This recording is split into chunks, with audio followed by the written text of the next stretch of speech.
All right. Good evening, everyone, and thank you for coming to tonight's AP Euro live hangout. And I've got a special guest, Chris Freiler.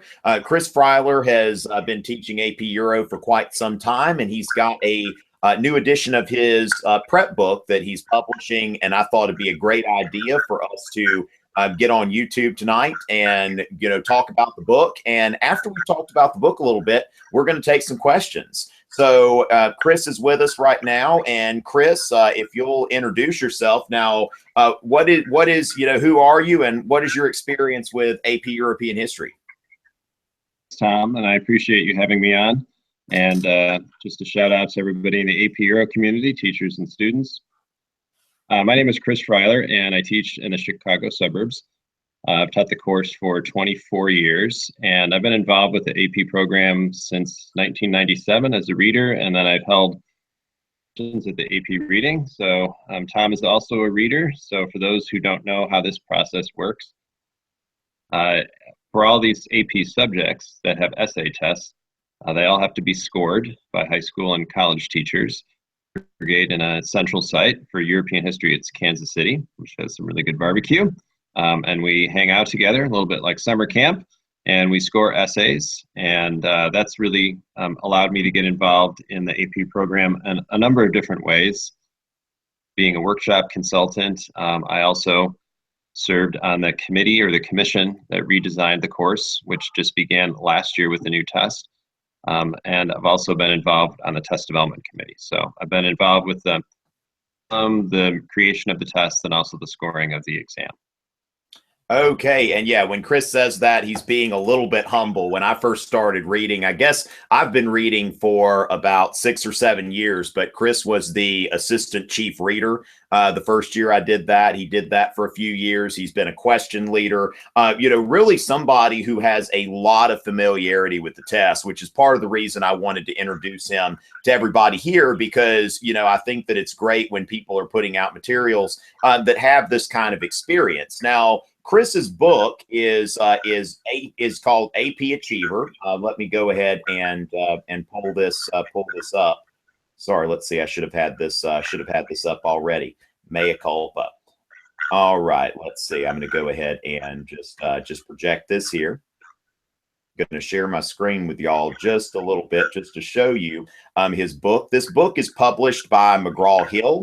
It is called AP Achiever Exam Prep Guide. All right. And so Chris wrote this book. Now, Chris, when you say that this is an exam prep guide, what exactly is this? Does this branding mean?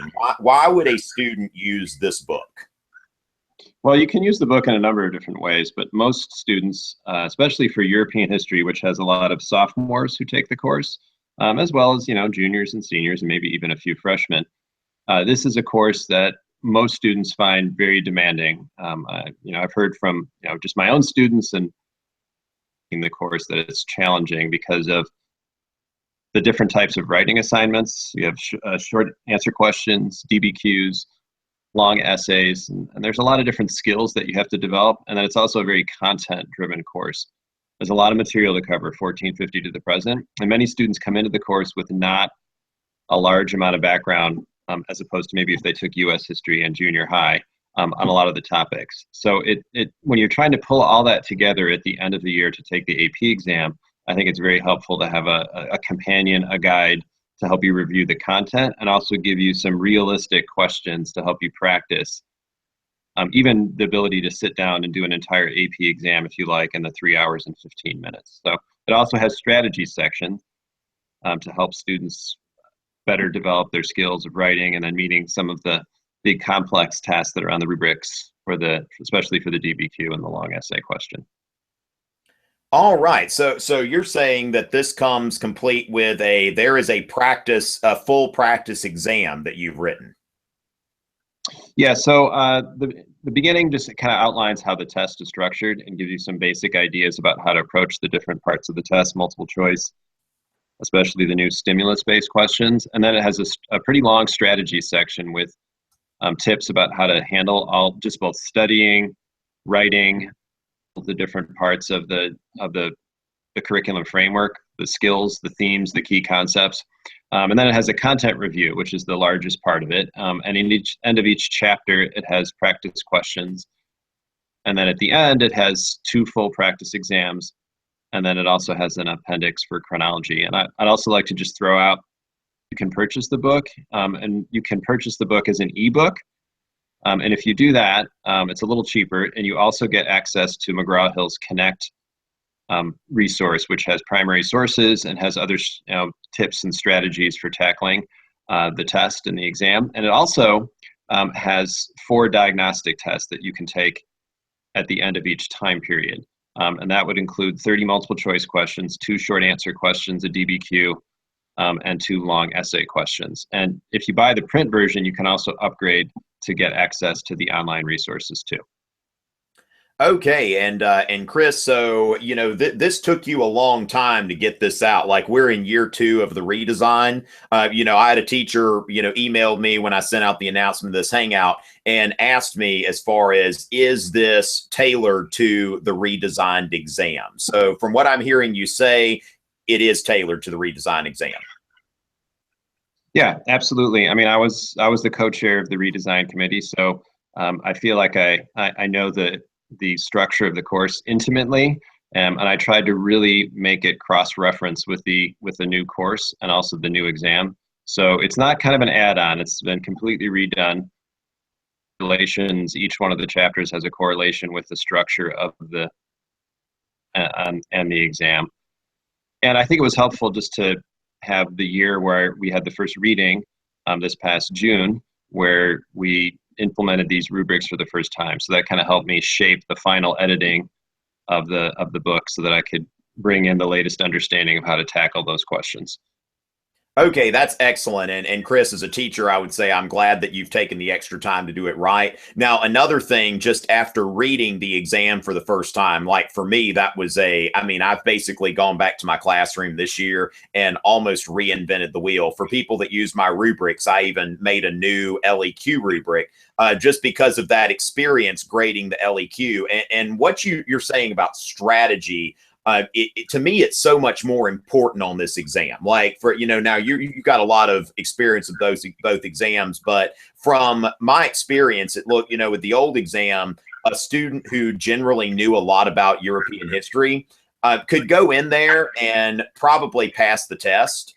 But with this new exam, if somebody doesn't know the exam format and what to expect and how to write the essays, I could see a lot of people who know a lot about European history that don't end up passing the exam because they're not familiar with the format. I mean, would you agree with that?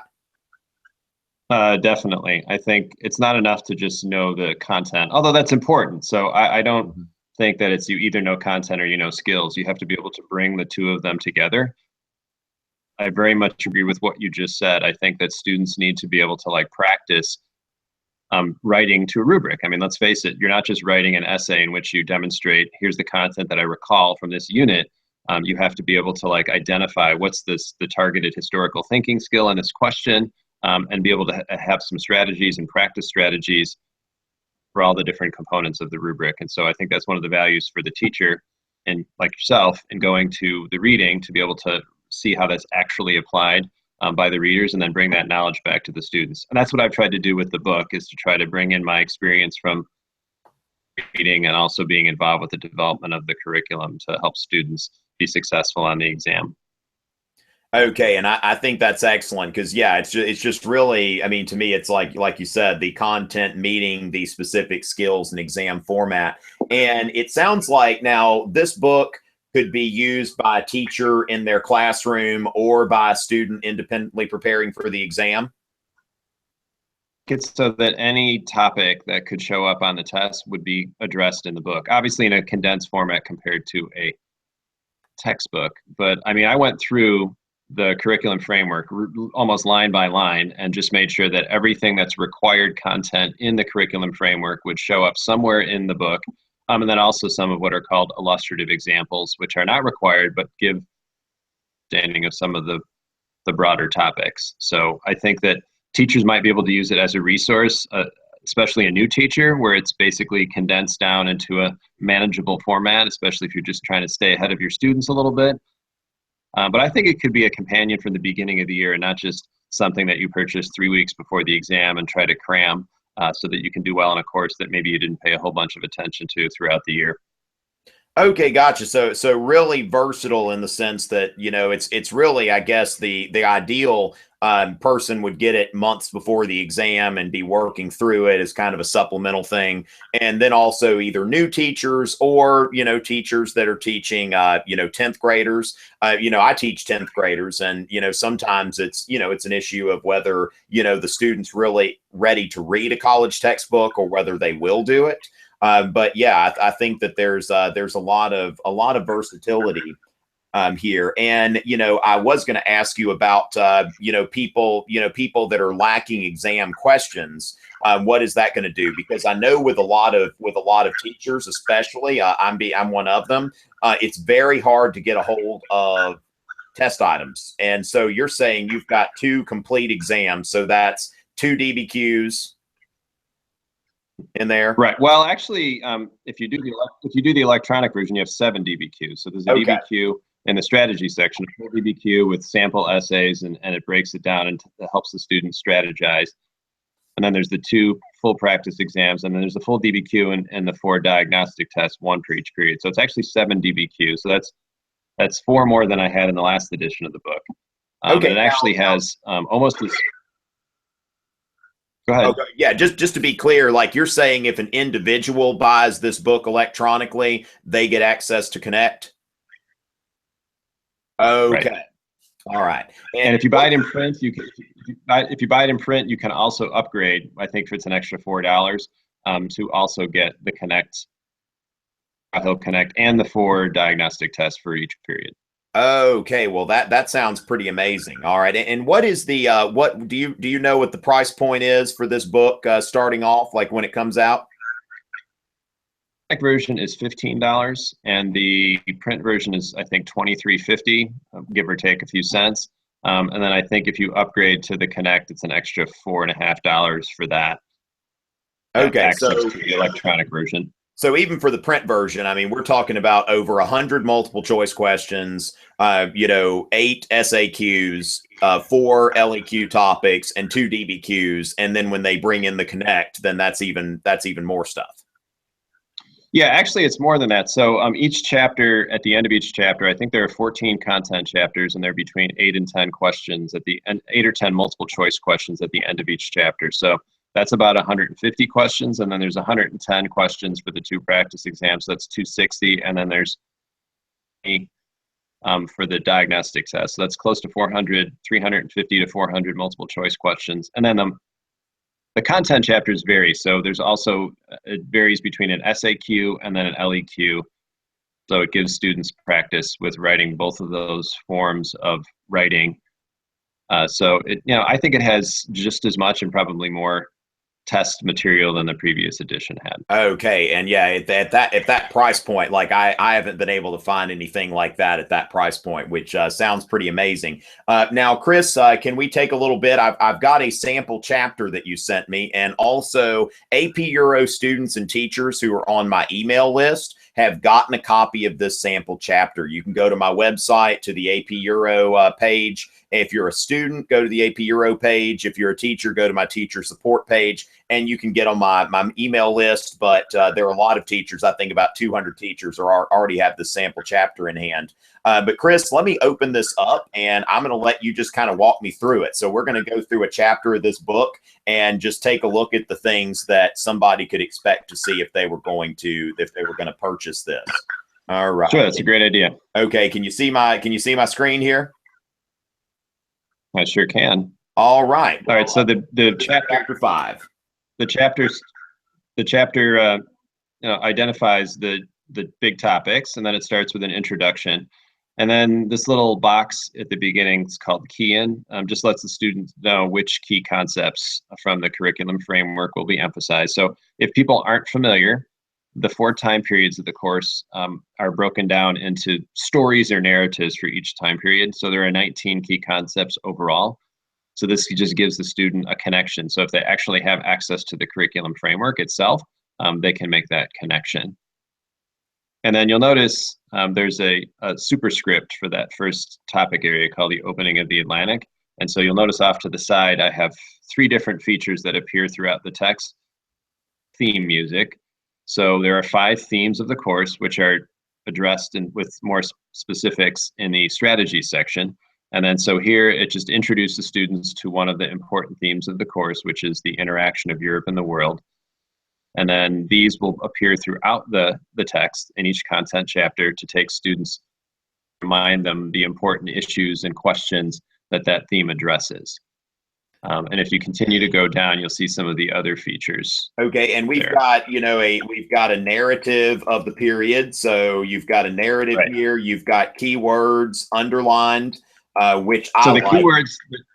The keywords underlined are illustrative examples. So they're mentioned in the document that covers the course. These would be helpful to students in illustrating, in this case here, some of the technological developments that assisted exploration. They're not required content. The required content examples are in bold. So those would be things that would be absolutely required. I also want to mention one other feature this edition has that the last one didn't, which a lot of people mentioned to me, which is an index. So all the things that are in bold will be in the back of the book in an index. So if you need to look up, well, you can go to the index and you'll find it there and know what page number it's on. Okay, I'm trying to find something bolded, just an example of what we would be looking at as far as a bolded word, Chris. Where am I? What would be an example? Okay, so the Columbian Exchange you've got here in bold. Right, so that's specifically called out in the document. So what that means is for a student who's going through for these terms, if they just wanted to make sure they are addressing the content that's required, any of those bold terms could be the answer to a multiple choice question. Okay. So anybody who's familiar with the document that defines the course is anything that's mentioned in what's called the concept outline, which is the Roman numeral outline of the course. Anything in that book is fair game for a multiple choice question. But if it's not there, then it can't be the answer to a multiple choice question. So this really kind of helps the student kind of do a little triage, narrow down what is the most important content that I really need to remember. And then they can focus a little bit more on the development of the themes and the key concept story of each time period, rather than just getting inundated with, for example, all of these examples that are underlined here. So. Okay, so for example, I guess there's not going to be a multiple choice question about syphilis. I don't think so. I mean, that'd be an interesting DBQ, but yes. No, I don't think so. But it is an example of some of the microbes that went back and forth. And you also notice the number 3 there says skill set. So the skill set is just to draw students' attention back to the notion of how you can take the content and like link it back to what the student is supposed to do with like managing that content. So in this example, it talks about comparison. So the skill set reminder over on the side is to help students think about what's the respective effect of the Columbian Exchange on Europe and Eurasia, and then compare that with the Americas. So it gives the student a little tip of some anticipating some questions, especially long essay questions or DBQs that they might get by giving them a hint about how the content might connect with that. Okay, excellent. So they know what they're reading for, in addition to content, like how they might be called upon to use that content. Yeah, definitely. And just to be clear with everybody, like these underlined words, while they're not going to show up on a multiple choice test, these are things that give you additional context and are also things that you could use for the SAQ, the LEQ, the DBQ as outside evidence. With this new exam, it's really the free response items in some ways really require more specific knowledge than the multiple choice. So, while he's got this set up to where you can see this is going to be relevant to the multiple choice, and then here is stuff that I could use on the free response item. So we've got that. Let's see what we've got there. So we go into the commercial revolution, more theme music. So theme music here is kind of just to let somebody know before they read the section what they're looking for. Yeah, it's hopefully if a student, let's say you wanted to study a particular theme, if you just went through the text and looked at the theme music, it would give you the sort of connective tissue for all of the topics over the period of the course, 1450 to the present, where you could connect them together and see what the big issues in the story is on that theme. So this theme relates to the poverty and prosperity, which is the economic theme. And so it connects exploration and colonization to the development of a new economy and the effects this economy had on Europe. For example, the creation of new classes, the increase in wealth and commerce, the increase in the standard of living, and then later on, the effects in areas like increasing demographics as population increased because of access to improved food supply.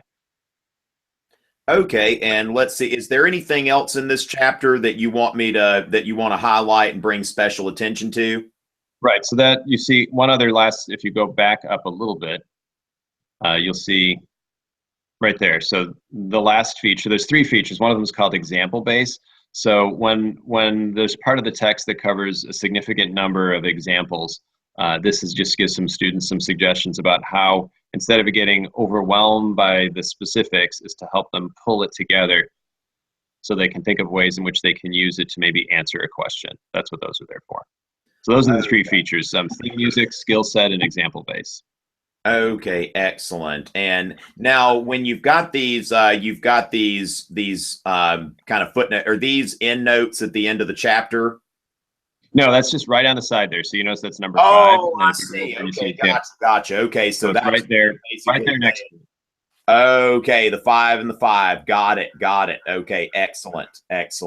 Okay, so as far as that goes, okay, so you go back to, so you've got example based, theme music, skill set, and it looks like, most page, yeah, it's like just about every page has something that's kind of letting you know what it is you're reading for, and really just everything extraneous to the exam has been pretty much cut out of here. I mean, you're getting a narrative that is designed especially for somebody that is trying to pass the exam, which here, I've seen questions about Philip II, certainly. Okay, so we got the French Wars of Religion, in about one page, putting that together in about one page, the Edict of Nantes, the wars of Spain.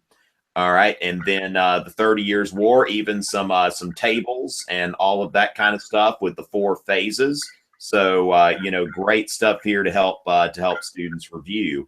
And so at the end of the chat, it looks like, or we even, oh, I see here, you've got at the end of the chapter practice questions for students. Right. And so there's just some suggestions about resources, some books, but also some websites. If for kids who maybe their teacher assigned them some additional research, and these are just some resources that I found helpful over the years. And then there are, in this case, I think 8 multiple choice questions, and then there's also an SAQ. So then the next chapter, chapter 6, would have an LEQ. Yeah, I've heard from a lot of people who've had to do like a little outside research, and that's great to have something that students can use if they've got to do any other outside research. So here we've got practice multiple choice questions. So you've got the stimulus with the image, and pretty much set up just like you would find there. So and we've got those questions. Then we've got another question set there. All right. And then a short answer question with, now what do we see here? Short answer question with sample and commentary. Right. So it's this is it's a short stimulus. It's just a quote from a historian, and then to me this is a typical structure for a short answer question. So the student is asked to come up with a couple of examples that support this interpretation and one that contradicts it. And as you can see, these responses tend to be brief. So I tried to model that here. And then there's some very brief commentary, because all of these short answer questions are out of 3 points. And so here you have this one. I don't remember how many points it earned, but the commentary just gives students a little feedback on what they need to do with a short answer question, just reminding them that this is not an essay. They don't need to have an introductory paragraph. They don't need to have a thesis. They don't need a conclusion. They simply just need to get right into it and answer the question.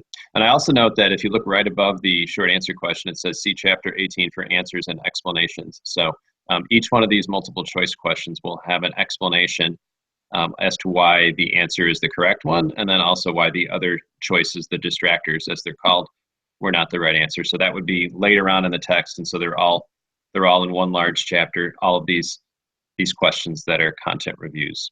Okay, excellent. So we've got that, and then for the short answer, you've got the explanations right here. You know, just some explanatory stuff right here. Right. It seems. Okay, excellent. So the multiple choice, I was going to ask about that. So this has some very detailed things here. So are there 17 chapters in the book? I think, yeah. So the first couple of chapters are for the strategies. So I think the first content chapter is chapter 4, and then I think the last content chapter is chapter 17. So that's 14 content chapters. And then after that, you have the 2 practice exams. And then I think it's important. A lot of the review books don't have a chronological or a supplement. So I have 3 different timelines in the back, and they're pretty extensive. They're also on the website for the Connect. So one of them just identifies like important dates and historical eras. The next one gives actual dates that students might want to commit to memory. And then the third one is the most complicated. It's organized by the 5 themes of the course, and it actually has like specific examples that illustrate the theme over a long period of time. So I think that appendix is about 8 to 10 pages. Okay, and I think that, you know, I was actually talking to some teachers about this at some point a few months ago, that that on this exam, especially with it being broken into periods the way it is, that chronology, not necessarily like as many dates as somebody can know, but just knowing the general chronology is that much more important here. So I know that'll be a valuable resource. Now, if anybody has some questions, either about Chris's book, or if you have some general AP Euro questions, we can go ahead and take those. Looks like we've got 81 people watching. Now, I'll be taking questions through Twitter. That's at Tom Richey, at TOMRCHEY, just at my name. I would have the chat enabled, but anytime I enable the chat, people just say all kinds of stuff that's offensive and racist. So we're just not going to go there. So if you've got any questions for Chris, we'll hang out for a few minutes and just see if any questions come in. Now, Chris, do you have any just general advice to somebody who's taking the AP Euro exam? Or let's think about like a piece of advice you would give a student taking the course right now, and then a piece of advice that you would give a first-year AP Euro teacher. For students, I would just say be patient. I find I have sophomores just like you do, and I think maturing both as a student and even just like your brain maturing to become more used to the kind of abstract thinking and the idea that history is about making arguments and using evidence to support arguments. And that really takes a while to develop. You can't really rush it. Even if you tried your hardest and ran as fast as you could, develop these skills in a very short period of time. And my experience is that many students pull it all together in the last month or 2 of the course, especially right before the exam. So I would just say be patient and keep practicing the skills, and keep remembering that the focus of this course is not just memorizing content. It's trying to simulate how historians actually go about doing history, which is investigating interpretations, evaluating arguments, and using evidence. And then for a first-year teacher, I would just say what worked for me is I would just immerse myself in the content of the course. So I did a reading program. Looks like you're kind of in the same mindset with all the books behind you. For everything I taught, I tried to find what I considered to be bibliographies, the several works that really were definitive in that field. And I think that kind of structure that you get from immersing yourself in the content, I think just makes you a better teacher. And helps you understand what's really the most important things that students need to know for that issue that you're teaching or that time period. All right, now, Chris, I've got a question from my friend Michael Mosnick, who follows me on Twitter and just asked me a question. He's got the School of Athens on his Twitter wallpaper. That is pretty awesome. All right, so now is your book designed to go along with any particular textbook? No. The previous edition was loosely, but no, this book can be used with any textbook. It's not correlated with a particular text. Okay, so Michael's asking, if he's using the Kishlansky text, How can he, how could he access the new Freiler? Now, is the Kishlansky text a McGraw-Hill text? He is Pearson, and I believe it's going out of print because it's the same text I use. So I think he might want to select another one because I think the last edition, which I have, is from 2006. And so we're going to have to switch because they literally don't have any more books in the warehouse. So I really think you can use it with any book. I think believer that I don't let the text dictate how I organize the units of instruction. I just do that based on what makes sense to me.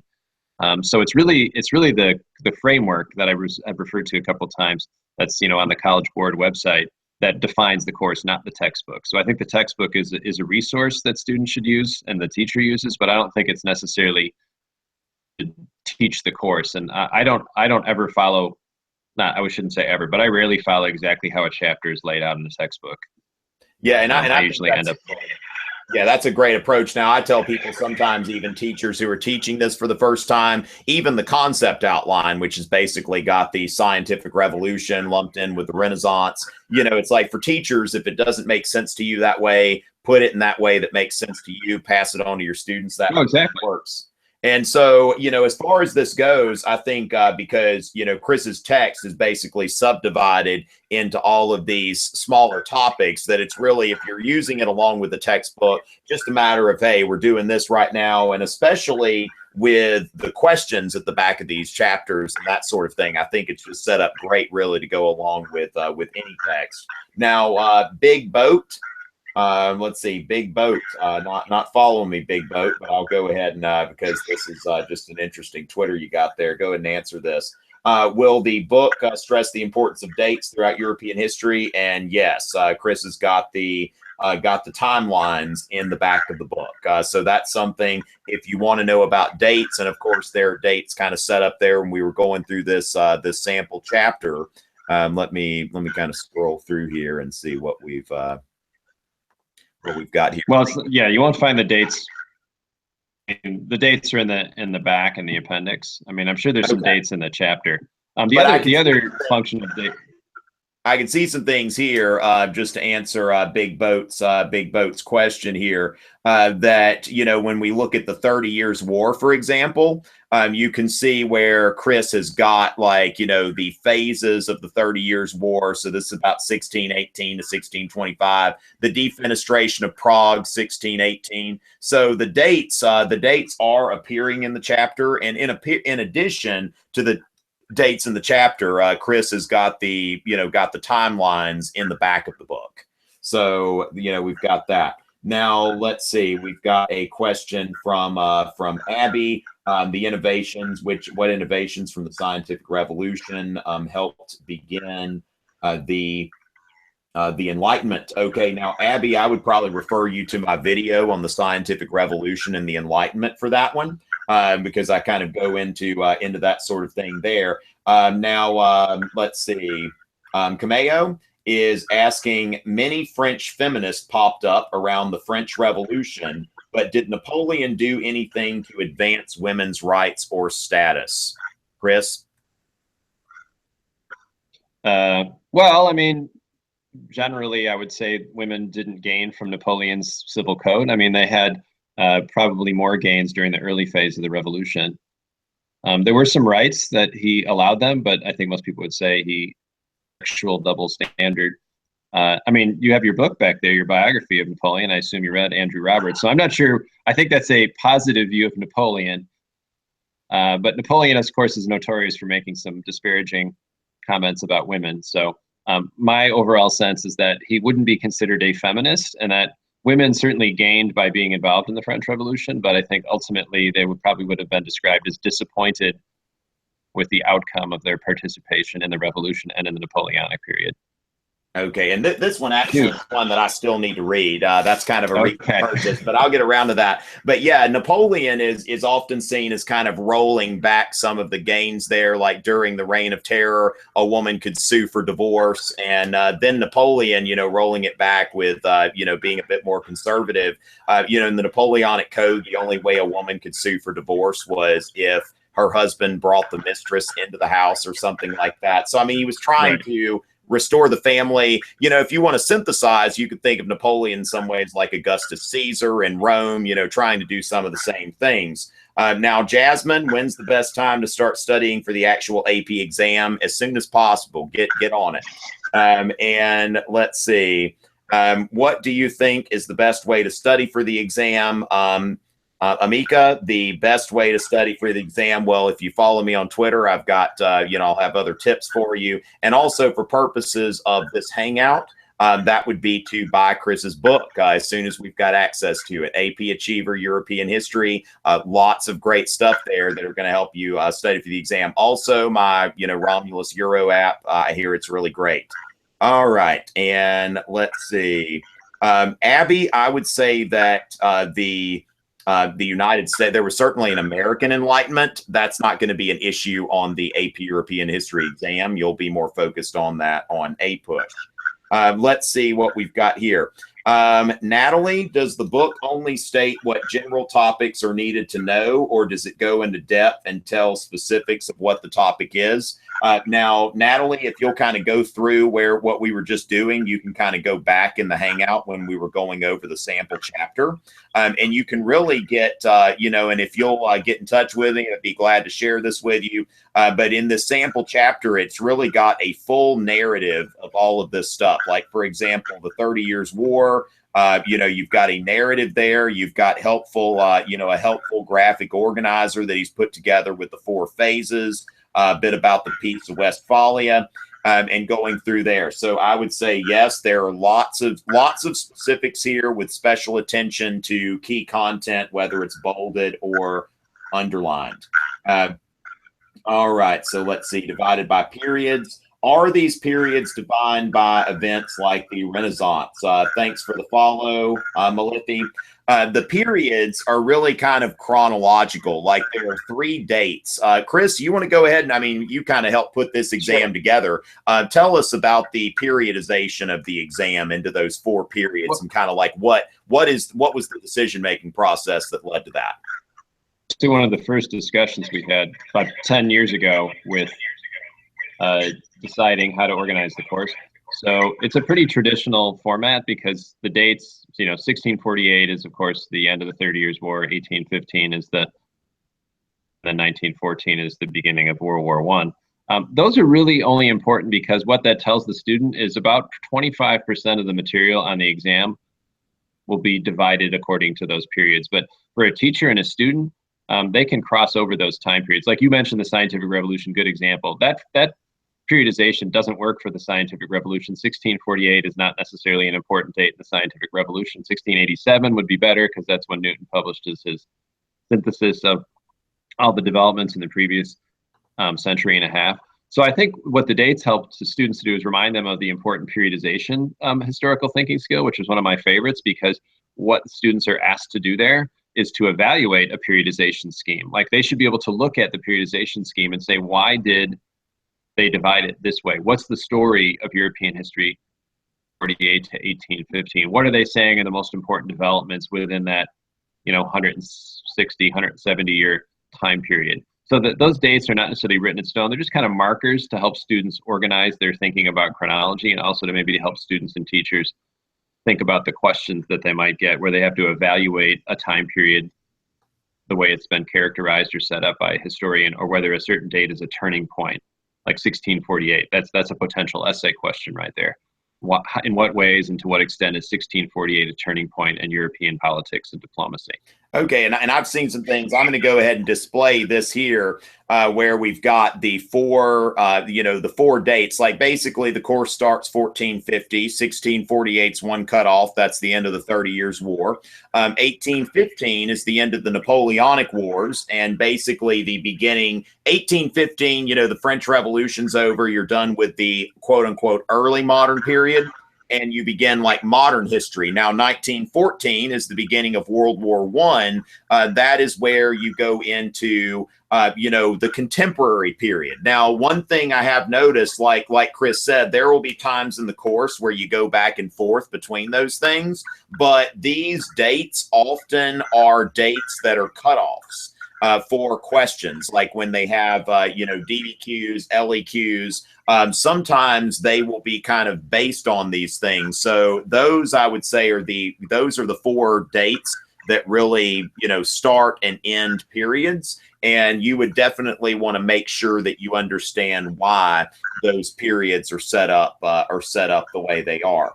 Let's see. I've got a few more. Gosh, lots of once we've got to this Q&A period, we've got a lot of questions coming in.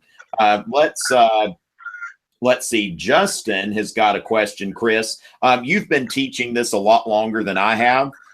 What is your what do you tell your students that are dealing with test anxiety and stuff like that? Well, I don't know. I guess I feel like whenever you have a fear, the best way to confront it is to just keep doing it until you reduce the fear and you become more comfortable. So, some students have more of a test anxiety about the multiple choice questions because they do have to read what's called a stimulus. They have to, process that, and it's not just content memorization. They have to actually go through a thinking process. So I would just say more practice with it. That's what, part of the reason why I wrote the book is so that students can actually have the practice of sitting down and trying to pace themselves, because the test is timed. And so you only get 1 minute for multiple choice questions. So I think the more practice you get with that, the better you'll feel. And then I also strongly believe, especially for sophomores, many of whom have never taken an AP test before, that you should take a full AP exam before you actually sit down and take the AP exam on May 12th. Or whether that's by yourself, 3 hours and 15 minutes, because the test itself, as anybody who's taken it knows, is not just an intellectual exercise where you show what you've learned in the course. It's also physical, emotional. You will be really tired at the end of it. So it's a little bit like running a marathon. I mean, you shouldn't run 26.2 miles until you've at least run 20 miles as a training run. So that's why I think taking skills is really important for actually tackling this high stakes test. All right. And yeah, I think that experience is definitely something that a lot of times we tend to fear the unknown. And so practicing as much as you can. And that's one benefit that this book has, that this has, 2 practice tests in the book. More than that, if you've got Connect, practice questions, becoming familiar with it. Now, Allie, you have asked about the book going into detail with each major person and the time frame. Now, Allie, we have actually talked about that already. So if you'll go back in the Hangout, we look at a sample chapter, and you can see for yourself what is in the book. And so then we've got let's see, an index that, yes, there is Chris, you said there is an index in the book, right? So if I were looking up Gustavus Adolphus, I could look in the index and I could find out where he is. Exactly. Okay, and you're saying good for if you're trying to, a new feature. Yeah, that wasn't in the last edition. And a lot of people told me it would be really nice to have an index, so we made sure it did. Okay, excellent. So Katrina, there is an index in the book. Let's see. Now, as far as what is, generally, is there now students ask about this kind of thing a lot, and I don't blame you if you don't want to pick one or anything like that. But as far as a time period that maybe needs the most attention from a student preparing for the exam because of the complexity, now I would say that for me, I would say the French Revolution is probably the most complex phenomenon that the students encounter in this course. Do you have something that you think is yeah, this is more complex than anything else in the course? Well, I don't know if the word is complex, but I definitely have an opinion about that. And so statistics show that, and this might be surprising, students actually do better on the multiple choice for the first half of the course than they do on the second half of the course. And that seems counterintuitive, because you would think, oh, well, you just covered that material more recently, so it should be fresher in your mind. And that's not actually the case. So here's my theory about that is, let's say, Tom, in your course, you teach the Renaissance to start the course. Another intellectual or cultural movement, you refer back to the Renaissance and you talk to students about, let's say, the art movements, and then you say, how is this art different than the Renaissance? And so you're constantly reinforcing the Renaissance, and even though students aren't aware of it, subconsciously they've gone over the Renaissance numerous times when they get to the end of the course. So to me, that speaks of the last part of the course, 1945 to the present, is the thing that most students will give short shrift to, because they're hurrying to prepare for the exam, didn't allow enough time to teach it. So I would say that's where I would make sure that I've gone into some more detail than I normally would, and not just assume just because I covered it recently that I understand all of the really complex developments that happened post 1945. Okay, excellent. Okay, and now one thing that I've got students that a lot of people like to ask, they're looking for shortcuts. They're asking, what is it that I need to study the most? But one thing that you need to note is essentially the different time periods, like between 1450 and 1648. That's about a quarter of the exam. 1648 to 1815, about a quarter of the exam. 1914 to present, about a quarter of the exam. So if you want to think about like how to divide up your studying, then that's something that I think is important. Now, I'm getting questions from people about like LEQs and DBQs and stuff like that. I'm going to tweet this in just a second while Chris is answering another question. But let me just bring attention to my 8-month writing clinic on my website. I'm going to tweet that link in just a second. But this is something that every month I'm doing a broadcast. It's subscription based, and I'm focusing on a different skill. Okay. So for each month, like, I'm actually going to be broadcasting on Thursday about analyzing documents. Now, if you subscribe to this, you can get the broadcasts that have already happened. Those broadcasts are archived. So those are fine. So those are going to be available to you. But if you want to go ahead and subscribe to that, I'll be doing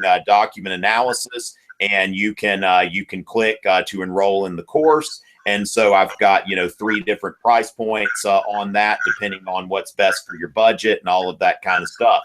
So just to make sure that y'all know about that, and I will tweet that in just a second while Chris is answering something. Now, Alicia, we don't know exactly when the book is going to be available. Chris, I guess anytime now we could find out. Well, you can order the book now. I'm just not sure when it will ship from the warehouse. Okay, so if you go to McGraw-Hill, if you go to their website, then you can order it. Yeah, so I think I provided that to you with the flyer. So I don't know if you can post that on your website, but you can go to McGraw-Hill. Anyone can go to McGraw-Hill, I believe, and set up an account and order the book. So you don't have to wait. Obviously, many people are more familiar with Amazon. Eventually, the book will be available there. I hope certainly by the end of the year, people can purchase it from that. 2 options or at least the first option is go to the McGraw-Hill site, and then hopefully the Amazon site will be ready soon. Okay, gotcha. Now, one thing I'll go ahead and nope, I don't want to. They always try to get you to shop. I don't want to shop. Now, if you go to my website, it's just tomrichey.net /euro. I will, if you're not already on my email list for my AP Euro students email list, this is you can just put your email address, your first name, your last name, subscribe. I will be sure to send people information how they can get a hold of it now, how you would get a hold of it once it gets on Amazon. I'll make sure to let people know. I've also got my Romulus app. If you've got an iPhone, that'll be available pretty soon on all kinds of on the Android platform as well. So make sure to stay in the loop. Just subscribe to my email list, tomrichey.net /euro. But I'll be in touch with all of that information a bit. We'll get a couple more questions. We'll get a couple more questions in before we sign off. Now, I tell you what, here we've got Chris. We've got a treat here. We have got Lori from Starkville High School in Starkville, Mississippi. You might, I think my friend Ty. It looks like Ty Adair is one of the endorsers of your book. So this is one of Ty Adair's students. And so she's asked here, could you give us a summary on how to write an LEQ? Okay, so Lori's asking about the LEQ. Again, Lori, subscribe to the Writing Clinic or get Mr. Adair too, and he can share it with you. But Chris, do you have any just quick tips on the LEQ that you'd like to share? Sure. I would say, if you look at the rubric, the student needs to tackle the targeted historical thinking skill, and there are 4 of those skills that are possibly targeted: comparison, causation, change in continuity over time, and periodization. So I would just say get some practice with making sure that you're not just dumping content. You're not just saying, here's what I remember about this topic, and that you're using the evidence that you mentioned in your essay to support, depending on the historical thinking skills, the similarities and differences between things you're comparing. Let's say the causes of World War I versus the causes of World War II.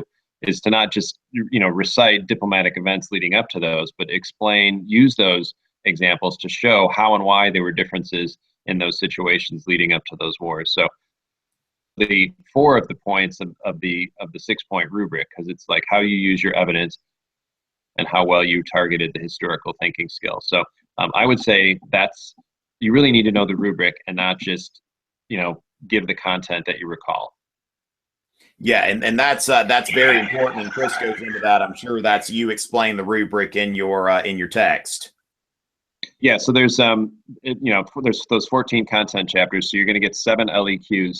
That'll be as an example. And a student, if they look at the question, the prompt, they could write it themselves, and then go and look at the sample, and then they could look at the feedback. And then of course there's there's 2 LEQs each on the practice exams, and then also the same thing on the diagnostics exam. So there's plenty of examples in the book about writing LEQs, and that's also a big part of the strategy section, which is about 40 to 45 pages of strategies on how to write. And Jasmine wants to know if the book's available in Spanish. I would guess not, but no. Well, no. I mean, unless somebody translates it later, I certainly wouldn't be able to write it in Spanish. Okay, yeah. And the other thing, Jasmine, is since the exam has to be written in English, then probably best to prepare for that in English as well, because, yeah, there are pretty much no exceptions on that. Now, how much does the updated book cost? Big boat. The updated book is like, I think Chris it's under $25 for the print version, and then only about $15 for the online only version. That's correct. That's about. Yeah, so $15 for the online, $23.50, I believe, for the print version. Okay, and I will be making sure that all of that information gets to y'all. Make sure I've got that you sign up for this thing. Now, as far as this goes, let's see, Chris. Let's see later trends. Should we know about the effects of the time period? Test help me on things I can use. Okay, a lot of these questions are very, very. Okay, Chris, how about Katrina's got another good question. What about art on the AP Euro exam? Like, what would be a couple of art movements that you would say are very important, and specifically stuff that your book would help out with? Well, there are some questions on art in the book. Certainly, art can be used for stimulus on the multiple choice.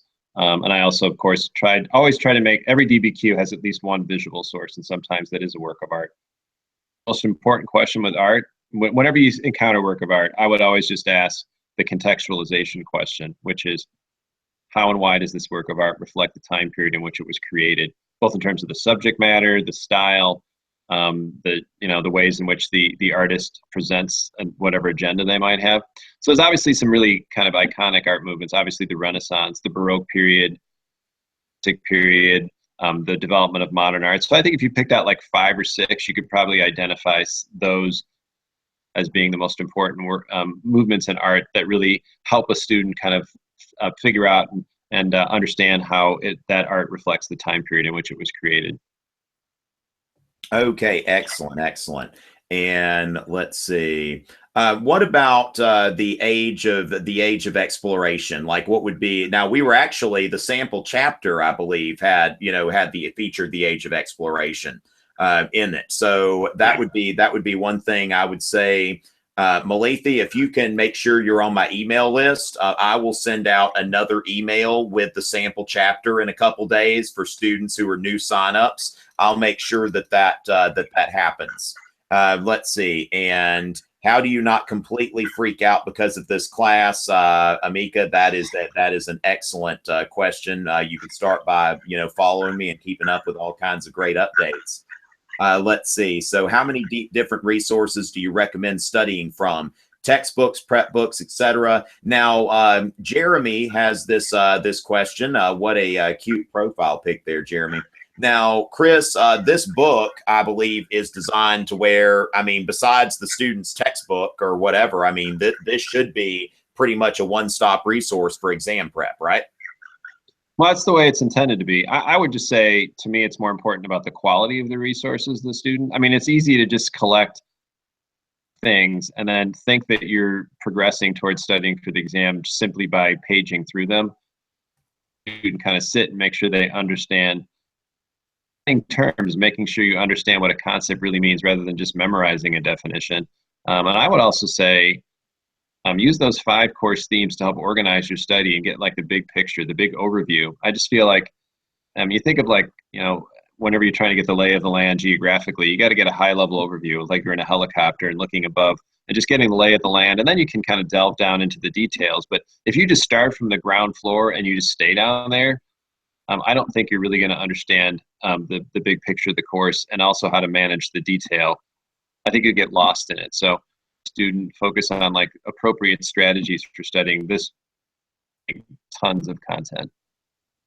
Okay, excellent. And so now, and one thing, Henna has a question here, where she's asking, would you recommend taking practice tests or studying over prep books more? Now, some people have kind of tuned in recently, and Henna, we were talking about how really this prep book has, it's a prep book, but it also includes practice tests. So, if you purchase this, it is, you're really getting both. What is it? Find a book that can do both. If the AP Euro memes people are watching, maybe you can do something with that. Find a book that can do both. All right, y'all can quote me on that. If somebody quotes me on that, I'll retweet. Find a book that can do both. All right, so let's see. We've got that. Any special apps we can download to help us for the AP European History exam, Pat? I will get you a link to my Romulus Euro app. I will have that to you momentarily. All right, we are closing in on 9:30. We're about to close up shop. I might get on Periscope in a little bit to take a few questions, but we're just about finished here. So let me find one more question for Chris and see what we can answer before we sign off. All right, let's see. My class, we're learning about Allie is asking, this is a great question to close off. Let's see. Allie's asked, my class is learning about the Enlightenment era right now. Is this class going to get any easier or am I screwed? I'm not sure how to answer that. We're actually just finishing up the Enlightenment tomorrow. So at least they're, I think they're on track because I feel like I'm doing pretty well in terms of the timing of the course. I think it just gets easier because you become more familiar with the themes of the course and what your teacher expects. And I think more of the recent history, students might have more familiarity with that. So I like to think it gets easier. I think most of my students report that the course gets easier, not that it gets harder. So I would just say, hang in there, Allie. You'll be all right. Yeah, and I've seen the same thing, Chris, as far as that goes. It's like students tend to have a tough time, especially if it's their first course, and it doesn't really get any harder. Like, whether it's Chris or me or your AP teacher, like chances are there are no surprises that they're just, we don't have like a special like plan that we're going to just spring on y'all in January or something like that. So, especially when you look at the DBQ, LEQ, you only get better at those things. So I think that's great. Now, let me go ahead and just display this one more time, that this is the Achiever Prep Guide for AP European History. And I will send out another update. I will send out another update with this, but this is the book. If you look up AP Achiever, Chris Freiler, so, you'll be able to find that book, but I'll make sure that you have the necessary information that you need to purchase. It's currently available at McGraw-Hill Publishing. If you just type in McGraw-Hill, AP Achiever, you'll be able to see that. And pretty soon it should be on Amazon. I know a lot of people I buy, I run out of toothpaste and I immediately get on Amazon and I buy another tube of toothpaste. So, I know how some people are. So anyway, this book is great. A lot of stuff there, lots of value. Less than $25 for the regular text and $15 for the e-text, with the option to get McGraw-Hill Connect. So lots of great stuff for y'all. Chris, anything else before you go? No, I just wish everyone good luck in the course and preparing for the exam. And thanks again for having me on. All right. Well, Chris, thank you again for getting on here. It's always great to see somebody with Chris's experience. And like I said, probably in about 5 or 10 minutes, I'm going to get on Periscope. So those of you who are on Twitter, look for the notification. I'll get on Periscope and take some more questions from those of you who are on Twitter right now. So I'll see y'all in a bit. Thank y'all very much for watching. Always a pleasure.